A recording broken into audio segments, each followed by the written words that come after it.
Right Delhi airport నుంచి రేవంత్ రెడ్డి వెనక్కి వెళ్లారు. మహారాష్ట్ర సదన్లో మాణిక్రావు ఠాక్రేను కలిశారు. ప్రమాణ స్వీకారానికి రావాల్సిందిగా ఠాక్రేను రేవంత్ రెడ్డి ఆహ్వానించారు.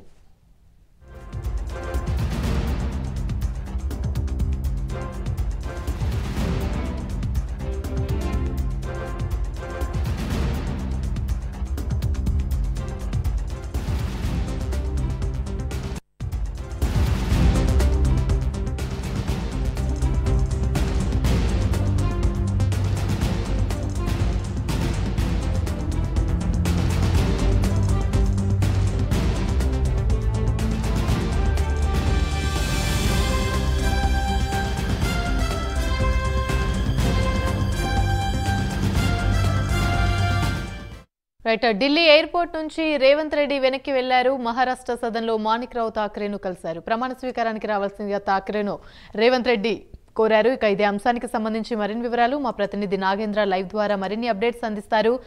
నాగేంద్ర, చెప్పండి, ఆ ఢిల్లీ ఎయిర్పోర్ట్ నుంచి రేవంత్ రెడ్డి వెనక్కి వెళ్లి మహారాష్ట్ర సదన్లో మాణిక్రావు ఠాక్రేను అయితే కలవడం జరిగింది. తన ప్రమాణ స్వీకారానికి రావాలని చెప్పి కోరడం జరిగింది. దీనికి సంబంధించి పూర్తి అప్డేట్స్ ఏంటి? థ్యాంక్ యూ అమ్నే. ప్రస్తుతం రేపు 1:04 జరిగేటటువంటి రేవంత్ రెడ్డి ముఖ్యమంత్రి ప్రమాణ స్వీకారానికి ఇప్పటికే ఢిల్లీ కేంద్రంగా రేవంత్ రెడ్డి అన్ని రాష్ట్రాలకు సంబంధించి, ముఖ్యంగా పలు రాష్ట్రాలకు సంబంధించినటువంటి ముఖ్యమంత్రులతో పాటు మరొకవైపు ఏఐసీసీ అగ్రనేతలందరినీ కూడా ఆహ్వానిస్తున్నారు. దాంతో పాటు మరొకవైపు కొద్దిసేపటి క్రితమే ఢిల్లీ ఎయిర్పోర్ట్ కు వచ్చినటువంటి రేవంత్ రెడ్డి మరోసారి వెనకెళ్లి మహారాష్ట్రకు సంబంధించినటువంటి కీలక నేతని కూడా ప్రస్తుతం ఈ ప్రమాణ స్వీకార మహోత్సవానికి రావాలంటూ కూడా ప్రత్యేకంగా ఆహ్వానించినటువంటి పరిస్థితి ఉంది. ముఖ్యంగా దేశవ్యాప్తంగా ఉన్నటువంటి కాంగ్రెస్ ముఖ్య నేతలంతా కూడా రేపు జరగబెట్టేటువంటి ప్రమాణ స్వీకార మహోత్సవ కార్యక్రమానికి హాజరు కాబోతున్నారు. ప్రత్యేకంగా దాదాపు 200కు పైగా కూడా ముఖ్యంగా అతిథులంతా కూడా హాజరవబోతున్నటువంటి పరిస్థితి. ముఖ్యంగా ప్రస్తుతం ఎల్బీ స్టేడియంలో ప్రస్తుతం రేపటి ప్రమాణ స్వీకార కార్యక్రమానికి ఏర్పాట్లు అయితే చురుగ్గా కొనసాగుతున్నటువంటి పరిస్థితి ఉన్నాయి. ప్రస్తుతం చూడొచ్చు, ఒకవైపు ప్రభుత్వాధికారులు, మరొకవైపు కాంగ్రెస్ రాష్ట్ర నాయకత్వం అంతా కూడా ప్రస్తుతం ఎల్బీ స్టేడియంలో దగ్గరుండి మరి రేపు జరిగేటటువంటి కార్యక్రమానికి సంబంధించినటువంటి ఏర్పాట్లన్నింటిని కూడా పర్యవేక్షిస్తున్నటువంటి పరిస్థితి ఉంది. ముఖ్యంగా రేపు జరగబెట్టేటువంటి ఆ ప్రమాణ స్వీకార కార్యక్రమాన్ని కాంగ్రెస్ నేతలు అత్యంత ప్రతిష్టాత్మకంగా తీసుకున్నారు. ఎందుకంటే ఉమ్మడి ఆంధ్రప్రదేశ్ లో ఆనాటి ముఖ్యమంత్రి అయినటువంటి వైఎస్ రాజశేఖర రెడ్డి ఇక్కడి నుంచే ప్రమాణ స్వీకారం చేశారు. మరోసారి తెలంగాణ కాంగ్రెస్ మరొకసారి ప్రభుత్వంలోకి వచ్చింది. మరొకసారి రేవంత్ రెడ్డి ఇక్కడి నుంచే ప్రమాణ స్వీకారం చేయబోతున్నారు. రేపు ముఖ్యమంత్రితో పాటు మరొకవైపు 6 మంత్రుల వరకు కూడా ప్రమాణ స్వీకారం చేసేటటువంటి అవకాశం ఉందంటూ కూడా వార్తలు వినిపిస్తున్నాయి. దానిలో ప్రధానంగా భట్టి విక్రమార్కతో పాటు మరొకవైపు ఉత్తమ్ కుమార్ రెడ్డి, అదేవిధంగా కోమటిరెడ్డి వెంకటరెడ్డి కూడా ఆ ప్రమాణ స్వీకారం చేసే అవకాశం ఉంది. దాంతోపాటు సీతక్క, శ్రీధర్ బాబుతో పాటు మరొక నేత ఆ ప్రమాణ స్వీకారం చేసేటటువంటి అవకాశం ఉందంటూ కూడా గాంధీ భవన్ వర్గాల నుంచి వార్తలు వినిపిస్తున్నాయి. ముఖ్యంగా రేపు జరిగేటటువంటి కార్యక్రమానికి మనం చూస్తున్నటువంటి ప్రస్తుతం ఏర్పాట్లు అయితే జరుగుతున్నటువంటి పరిస్థితి ఉంది. ముఖ్యంగా 3 స్టేజ్లను ప్రధానంగా ఏర్పాటు చేయబోతున్నారు. ఒకటి ముఖ్యమంత్రి ప్రమాణ స్వీకారం చేసేటటువంటి ప్రధాన స్టేజ్ తో పాటు అదే స్టేజ్ లో ముఖ్యంగా ఏఐసీసీకి సంబంధించినటువంటి అగ్రనేతలతో పాటు కాంగ్రెస్ కి సంబంధించి పలు రాష్ట్రాల ముఖ్యమంత్రులు కూడా ప్రధాన స్టేజ్ పైన ఆసీనులు అవుతారు. మరొకవైపు రెండో స్టేజ్ పైన కాంగ్రెస్ లో గెలిచినటువంటి 64 ఎమ్మెల్యేలతో పాటు మరొకవైపు సిపిఐకి సంబంధించిన ఎమ్మెల్యే మొత్తం 65 ఎమ్మెల్యేలు కూడా ప్రధానంగా రెండవ స్టేజ్ లో ఆసీనులు అవుతే, మరొకవైపు మూడో స్టేజ్ లో కాంగ్రెస్ కి సంబంధించినటువంటి సీనియర్ నేతలు, అదేవిధంగా ఇతర రాష్ట్రాలకు సంబంధించినటువంటి ముఖ్య నేతలంతా కూడా 3 స్టేజ్ లో ప్రధానంగా ఆసీనులు కావతారు. ప్రస్తుతం చూడొచ్చు, ఏర్పాట్లని దగ్గరుండి కాంగ్రెస్ కార్పొరేటర్ దర్పల్లి రాజశేఖర్ ప్రస్తుతం పర్యవేక్షిస్తున్నటువంటి పరిస్థితులను ప్రస్తుతం ఆయన మాట్లాడించే ప్రయత్నం చేద్దాం. సార్, చెప్పండి, ఎట్లా జరుగుతున్నాయి ఏర్పాట్లు? అదేవిధంగా రేపు జరగబెట్టేటువంటి ప్రమాణ స్వీకార కార్యక్రమానికి ఏ రాష్ట్రాల నుంచి, అదేవిధంగా అగ్రనేతలు ఎవరెవరు రాబోతున్నారు? మా రాష్ట్ర అగ్రనేతలు తెలంగాణ ప్రజలు. ఈ తెలంగాణ ప్రజలంతా వస్తారు. రేపు తెలంగాణ ప్రజలంతా వచ్చి ఈడ తెలంగాణ రేపు ప్రమాణ స్వీకారం చేయబోతుంది. ఇది ప్రజల ప్రభుత్వం. రేవంత్ రెడ్డి గారు ముఖ్యమంత్రి గారు ప్రమాణ స్వీకారం చేస్తారు. సో అంటే ఏందన్నట్టు, తెలంగాణ ప్రజలు ప్రమాణ స్వీకారం చేస్తున్నట్టు. ఈ ప్రజల్ని కాపాడుకునే బాధ్యత తెలంగాణ ప్రజలకే ఉన్నది. సో మేమందరం కూడా తెలంగాణ ప్రజలుగా రేపు ఈ తెలంగాణ రాష్ట్రాన్ని కాపాడుకునే ప్రయత్నంలో భాగంగా రేపు ప్రమాణ స్వీకారం చేయబోతున్నాం.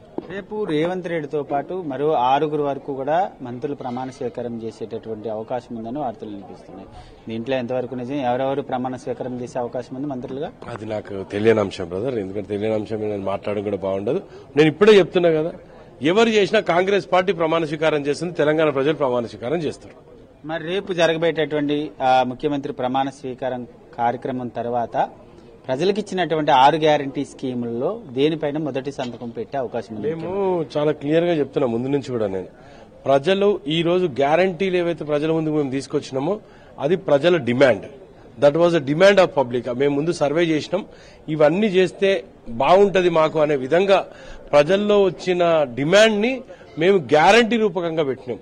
అంటే ప్రజల డిమాండ్ ని రేపు నెరవేర్చబోతున్నాం. మేము ఖచ్చితంగా ఏవైతే మేము 6 గ్యారంటీలు ఇచ్చినామో, కర్ణాటక తరహాలో ఏవైతే ఇంప్లిమెంటేషన్ స్టార్ట్ చేసినామో అదే తరహాలో ఈ రాష్ట్రంలో కూడా ఇంప్లిమెంట్ చేస్తాం. ముఖ్యంగా రేపు జరిగేటటువంటి కార్యక్రమంలో అమరవీరులకు సంబంధించినటువంటి కుటుంబాలు కానీ, అదేవిధంగా ఉద్యమకారులకు కానీ ఏ విధంగా ఆహ్వానాలు పంపించడం జరిగింది? వారంతా కూడా హాజరవుతారా? అందరికి కూడా ఇన్విటేషన్స్ పంపించే ప్రయత్నం చేస్తున్నాం. ఎందుకంటే తక్కువ వ్యవధి ఉంది కాబట్టి ఈ కమ్యూనికేషన్లో ఏమైనా ఇబ్బంది అయినా చేసినా మేము వాట్సాప్ ద్వారా కానివ్వండి, మెయిల్స్ ద్వారా కానివ్వండి, ఫోన్ల ద్వారా కానివ్వండి, అందరు రావాలని మేము కోరుకుంటున్నాం. ఎందుకంటే ఇది ప్రజల ప్రభుత్వం, ఎవరి ఇండివిజువల్ ప్రభుత్వం కాదు. ఇది ప్రజలు ఆకాంక్షించిన ప్రభుత్వం. 9 సంవత్సరాల తర్వాత ఈ రాష్ట్రంలో ప్రజాపాలన సాగబోతుంటది, మీరు చూస్తుంటారు. ముఖ్యంగా రేపు జరిగేటటువంటి కార్యక్రమానికి అగ్రనేతలు సోనియా గాంధీ, రాహుల్ గాంధీతో పాటు సోనియా గాంధీ వస్తుంది. అసలు సోనియా గాంధీ గారు, మల్లికార్జున ఖార్గే గారు, ప్రియాంక గాంధీ గారు, రాహుల్ గాంధీ గారు వీళ్ళందరూ కూడా హాజరవుతారు. వారితో పాటు ఈ రాష్ట్ర నాయకత్వం కూడా అందరూ ఇదే డయాస్ మీద ఉంటారు. చాలా కన్నుల పండుగగా ఉంటుంది రేపు. మరొకవైపు మాజీ ముఖ్యమంత్రి కేసీఆర్ తో పాటు మరొకవైపు బీజేపీ నేతలు ఎవరైనా హాజరవుతారు ఈ కార్యక్రమానికి? మాజీ ముఖ్యమంత్రి కేసీఆర్ గారు, కేటీఆర్ గారు, వాళ్ళ మంత్రివర్గము, అదేవిధంగా చంద్రబాబు నాయుడు గారు, పవన్ కళ్యాణ్ గారు, ఎవరెవరైతే వైఎస్ జగన్మోహన్ రెడ్డి గారు, అందరు కూడా ఆహ్వానం పంపిస్తున్నాం. మేము ఖచ్చితంగా అందరు హాజరు కావాలి. ప్రభుత్వం ఏర్పడినప్పుడు ప్రజల కోసం పోరాడతాం. ప్రజల కోసం పనిచేసిన టైంలో మేము తప్పు చేస్తే ప్రతిపక్షంగా మీకు బాధ్యత ఉంది. ప్రతిపక్షంగా కన్స్ట్రక్టివ్ గా ఇది తప్పు ఉందని చెప్పండి, మేము సరిదిద్దుకుంటాం ఎవరికైనా సరే. Thank you. ఇది మన మొత్తాన్ని చూసుకుంటే ఒకవైపు ఎల్బీ స్టేడియంలో అయితే ప్రస్తుతం ఏర్పాట్లన్నీ కూడా ప్రస్తుతం చురుగ్గా కొనసాగుతూనే ఉన్నాయి. ప్రస్తుతం ఇంకా కొంతమంది నేతలు ఉన్నారు, మాట్లాడించే ప్రయత్నం చేద్దాం. సార్ చెప్పండి, ఇదే వేదికగా ఎల్బీ స్టేడియం వేదిక ఉమ్మడి ఆంధ్రప్రదేశ్ లో వైఎస్ రాజశేఖర రెడ్డి సైతం ప్రమాణ స్వీకారం చేశారు. మళ్లీ ఇదే తరహాలో ప్రస్తుతం ఇక్కడ రేవంత్ రెడ్డి కాంగ్రెస్ తరఫున ప్రమాణ స్వీకారం చేయబోతున్నారు ముఖ్యమంత్రిగా. ఎట్లా చూస్తారు? అంటే ముఖ్యంగా రేవంత్ రెడ్డి గారు తొలి సంతకం అనేది ఒక ఇంట్రెస్టింగ్ గా చాలా మంది అడుగుతున్నారు. రేవంత్ రెడ్డి గారు తొలి సంతకం కూడా నా అంచనా ప్రకారం అంటే 6 గ్యారెంటీల మీద పెడతానికి అవకాశం ఉంది. నేను అనుకోవడం ఏంటంటే 6 గ్యారెంటీలు, ఎందుకంటే అవి మేము 6 గ్యారెంటీలు కూడా చాలా వారంటీ ఇవ్వడం జరిగింది. దాని మీద 6 గ్యారెంటీలు అవుతుంది. అవి వచ్చిన ప్రభుత్వం ఏర్పడిన 100 రోజుల లోపల అవి ఏర్పాటు చేసి ప్రజలకు ఫస్ట్ కాంగ్రెస్ పార్టీ అంటే ఏందో తెలియజేయాలని కూడా మా రేవంత్ రెడ్డి గారు కానీ మా కాంగ్రెస్ అధిష్టానంగానే భావిస్తుంది. దాని ప్రకారం మేము ముందుకు పోవాలనుకుంటున్నాం. అదేవిధంగా మిగతా ఏదైతే గ్యారెంటీలు ఉన్నాయో ఆ గ్యారెంటీలు, మిగతా ఏదైతే స్కీములు ఉన్నాయో ఆ స్కీములు కూడా ఒక స్టెప్ బై స్టెప్ మేము అమలు చేయాలని కూడా అనుకుంటున్నాం. ఏదైతే రేవంత్ రెడ్డి గారు ఆలోచన ఏంటంటే ఇక్కడ ఇదే స్టేడియంలో చేసినందుకు మళ్ళీ అదే సెంటిమెంట్ తోటి ఇవాళ ఎల్బీ స్టేడియంలో జరుగుతుంది. మరి ఇప్పుడు ఢిల్లీలో ఉన్నారు రేవంత్ రెడ్డి గారు, కొద్దిసేపు అయితే హైదరాబాద్ బయలుదేరడానికి అవకాశం ఉంది. అక్కడ కూడా ఒక మంత్రులకి ఏఐసీసీ అధిష్టానము రేవంత్ రెడ్డి గారు కూర్చొని మంత్రులను నిర్ణయించుకొని అధిష్టానం ఇచ్చిన లిస్టును తీసుకుని అదేవిధంగా మా నాయకులు రేవంత్ రెడ్డి గారు ముఖ్యమంత్రి గారు రావడం జరుగుతుంది. మరి వాళ్ళందరూ వచ్చిన తర్వాత రేపు మధ్యాహ్నం 1:04 అది రేపు ప్రమాణ స్వీకారం ఉంటుంది. మధ్యాహ్నం మహేష్ కుమార్ గౌడ్ గారు, మల్లు రవి గారు గారి, నేను గాని అందరం వెళ్లి మేము గవర్నర్ గారి ఆఫీస్ లో మరి సురేంద్ర మోహన్ గారు సెక్రటరీ గారికి కూడా లిస్ట్ ఇవ్వడం జరిగింది. 64 మంది ఎమ్మెల్యేల సంతకాలతో కూడిన లిస్ట్ ఇవ్వడం జరిగింది. అదేవిధంగా వాళ్ళందరూ కూడా రామ్మని ఆహ్వానించడం. రేపు అందరూ పెద్దవాళ్ళు ఎవరైతే ఉన్నారో అపోజిషన్ లీడర్లు కానీ నాయకులు అందరం గౌరవించడం మన సాంప్రదాయం కాబట్టి రేపు అందరినీ కూడా రేపు ఇక్కడికి పిలవడం జరుగుతుంది. అందరినీ కూడా రామ్మని మా పార్టీ తరఫున కానీ అఫీషియల్ గానీ ఆహ్వానాలు రావడం జరిగినాయి. ముఖ్యంగా మరొక వైపు మీరు 6 గ్యారంటీ స్కీమ్లతో పాటు కాంగ్రెస్ ప్రకటించిన మేనిఫెస్టో అమలు చేయాలంటే బడ్జెట్ కాదు, మొత్తం మరొకసారి రాష్ట్రం అంతా కూడా అప్పులమయం అయిపోతుంది అంటున్నారు బీఆర్ఎస్ కానీ ఇతర. దీన్ని ఏ విధంగా అంటే ఒక్కటండి, ఇక్కడ అప్పులమయం కావడానికి అవకాశం లేదండి. ఎందుకంటే యాక్చువల్ గా మనకు మిగులు బడ్జెట్ ఉంది. వాస్తవంగా చెప్పాలంటే మిగులు బడ్జెట్ ఉంది. మీకు ఎలాంటి విషయం ఉంది, ఇంతకుముందు గతంలో ప్రైమ్ 9 న్యూస్ చూసే ప్రేక్షకులు కూడా చాలా మంది తెలుసు. అవినీతి జరిగిన విషయం అందరూ తెలుసు. మనం చూసుకున్నట్టయితే ఏదైతే Kaleshwaram project, Google map project, దాంట్లో 1,00,000 కోట్ల రూపాయల దాకా అవినీతి జరిగింది. కాంగ్రెస్ పార్టీలో అవినీతి చేయడానికి ఎక్కడ ఆస్కారం లేదు, ఫస్ట్ నుంచి కూడా ఎక్కడ కూడా లేదు. ఎందుకంటే అట్లా కాంగ్రెస్ పార్టీ అవినీతి చేస్తే వాళ్ళ దేశం మిగిలేదు కాదు. ఇలా కేసీఆర్ గారు వచ్చిన 10 ఏళ్లలో కొన్ని 100,000 ఎకరాల భూములు అమ్ముకున్న విషయం అందరూ తెలుసు. భారతదేశంలో ఎక్కడ లేని ఒక మన హైదరాబాద్ ఉన్న స్పెషాలిటీ ఏంటంటే ఎక్కడ లేని భూములు, నైజాం సర్కార్ కాబట్టి ఎక్కడ లేని 1000 ఎకరాల భూములు మన హైదరాబాద్ చుట్టుపక్కల ఉన్నాయి. చాలా భూములు కేసీఆర్ గారు అమ్మారు, అప్పులైనని చెప్పేసి అమ్మిన సందర్భాలు కూడా ఉన్నాయి. మనం ఏదైతే కాంగ్రెస్ పార్టీ అధికారంలోకి వచ్చిన తర్వాత ఇట్లాంటి దోపిడీలు అట్లాంటి ఉండవు కాబట్టి ఆ డబ్బులు ప్లస్ కొన్ని ఏదైతే మాకాడ ఉన్నటువంటి మనకు వచ్చే రెవెన్యూ వస్తుంది, మనకు తెలంగాణ వ్యాప్తంగా రెవెన్యూ వస్తుంది, ఆదాయము, ప్రజలు కట్టిన రెవెన్యూ ఆదాయాన్ని అన్ని కూడా ఒక లెక్క ప్రకారం ప్లాన్ వేసుకుని మా కమిటీ అన్ని ప్లాన్ వేసుకుని వీటిని అమలు చేయడానికి మళ్ళీ ఒక కమిటీ వేసి కూడా ఖచ్చితంగా మేము అమలు చేస్తామని కూడా ఈ సందర్భంగా నేను తెలియజేస్తున్నా. ముఖ్యంగా గతంలో కాంగ్రెస్ ప్రభుత్వ హయాంలో ఇచ్చినటువంటి భూములు కానీ ఇవి అన్ని కొని ఇప్పుడు బీఆర్ఎస్ ప్రభుత్వం వారి దగ్గర నుంచి తీసుకున్నటువంటి ఆ భూములు మళ్ళీ మేము అధికారంలోకి వచ్చిన తర్వాత తిరిగి ఇచ్చేస్తామన్నారు. మరి ఇప్పుడు రేపు ప్రభుత్వం ఏర్పడబోతుంది, తిరిగి ఇచ్చేస్తారు అందరికీ? అంటే డ్యూ ప్రాసెస్ ఆఫ్ లా, చట్ట ప్రకారం పోవాల్సి ఉంటుంది ఏదైనా కూడా. ఇప్పుడు ఏదైతే జరిగినాయో ఇప్పుడు కొన్ని ఉంచుకున్న మాట యథార్థము, ధరణి ఉంది, ధరణి తప్పు. నేను ఒక లాయర్ని కూడా, ధరణి తప్పుల తడకని అందరూ తెలుసు. ఎప్పుడో 100 ఏళ్ల కింద అమ్ముకున్న భూములు కూడా ఇప్పుడు మా ఏరియాలో, మాది మా గోళ్లపాడు కమ్మరూరు మండలం పాలేరు, మా తాతల పేర్ల మీద ఇప్పుడు కూడా భూములు ఉన్నాయి. మేము మొన్న పానినకలు సాదాబాయినామాల మేము సంతకాలు పెట్టి ఇచ్చేసాం.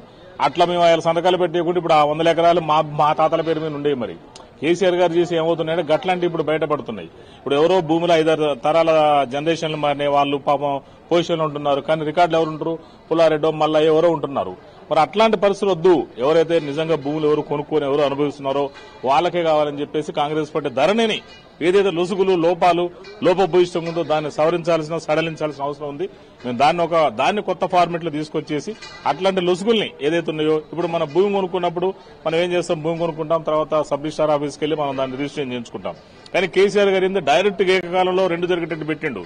అది మనకు టైం తక్కువ అవుతుంది, కానీ మనకి టైం అంత తొందరైంది. మన భూమి అమ్ముకొని భూమి పోయినోడికైనా తొందర లేదు, కొనుక్కున్నోడికి తొందరే ఉందండి. ఏం లేని తొందర దీనికి వచ్చిందా?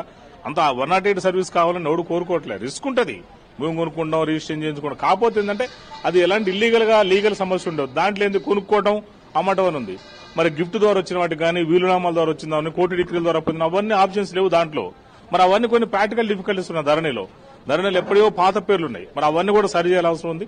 రేపు మన పార్టీ వచ్చింది కాబట్టి కాంగ్రెస్ పార్టీ దాని మీద ఒక కూలంకషంగా దానికి సంబంధించిన వ్యవసాయ శాఖ కానీ లేదా రెవెన్యూ శాఖ కానీ సంబంధిత మంత్రులు కానీ సంబంధిత చైర్మన్ కానీ కూర్చొని డిసైడ్ చేసి దాన్ని ఎలా సరి చేయాలని కూడా చేయడం జరుగుతుంది. ఆ లోపాలని ఖచ్చితంగా మేము సవరిస్తామని కూడా ఈ సందర్భంగా మీకు ప్రైమ్ 9 టీవీ ద్వారా నేను తెలియజేస్తున్నా.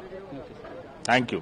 ఇది మనం మొత్తంగా చూసుకుంటే ఒకవైపు రేపు ప్రభుత్వం ఏర్పాటైన తర్వాత ముఖ్యమంత్రి ప్రమాణ స్వీకారం చేసిన తర్వాత ముఖ్యంగా 6 గ్యారంటీ స్కీమ్లకు సంబంధించినటువంటి అంశంలోనే ముందు నుంచి కూడా కాంగ్రెస్ పార్టీ ప్రజలకి 6 గ్యారంటీ స్కీములపైనే హామీలు ఇచ్చింది. వాటిపైనే ముందుగా అమలు చేసేటటువంటి మొదటి సంతకం ఉంటుందంటూ కూడా కాంగ్రెస్ కి సంబంధించినటువంటి నేతలంతా కూడా చెప్తున్నటువంటి పరిస్థితి ఉంది. ముఖ్యంగా చూడొచ్చు, ఒకవైపు ఎల్బీ స్టేడియంలో ప్రమాణ స్వీకారానికి సంబంధించినటువంటి ఏర్పాట్లన్నింటినీ కూడా కాంగ్రెస్ నేతలు, మరొకవైపు ప్రభుత్వ అధికారుల పర్యవేక్షణలో ప్రస్తుతం ఏర్పాట్లు కొనసాగుతున్నటువంటి పరిస్థితి అయితే కనిపిస్తుంది.